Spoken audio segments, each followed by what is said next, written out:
Есть. Вот, Наташа, ты мне скажи, или вообще всем нам скажи-ка лучше.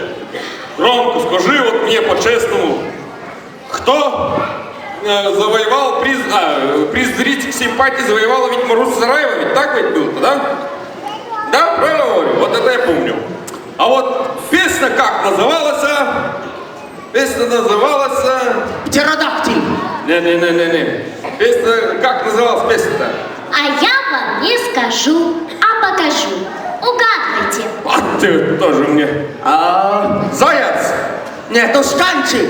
Да не. Лягуша. Вот как будто сумка есть впереди. Почтальон Семеновна наша. А кто? Председатель. Кто это, дорогие друзья? Точно, кенгуру.ру. Приз зрительских симпатий завоевала Маруся Зараева с песней «Кенгуру». .ру. Встречайте ваши аплодисменты.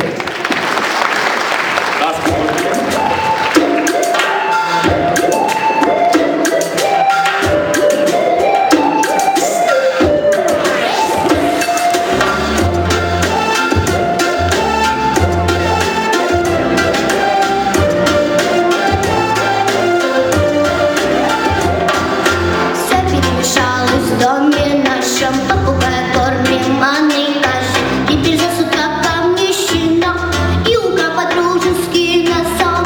Прямо чирырок побежал и принес огромного ежа.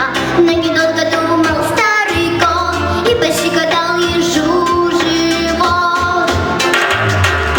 Кенгуру.ру, мышку в руки я беру, хорошо в карман залез, я испытываю стресс.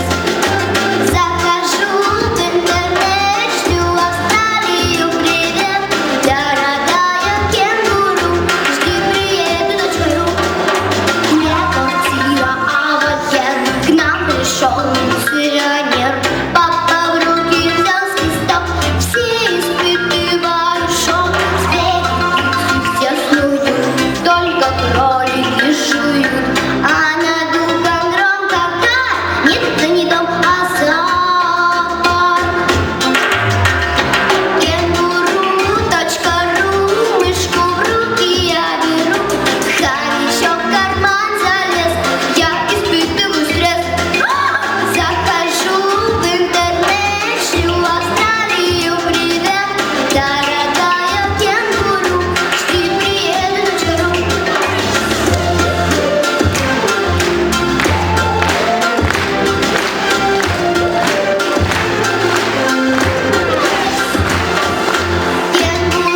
Кенгуру.ру, мышку в руки я беру, хорошо в карман залез, я испытываю стресс.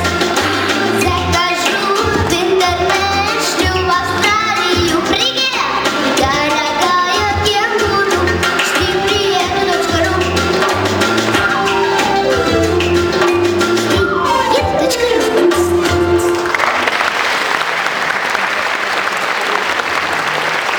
Молодец. Гуру тебе. Погромче аплодисменты, да погромче.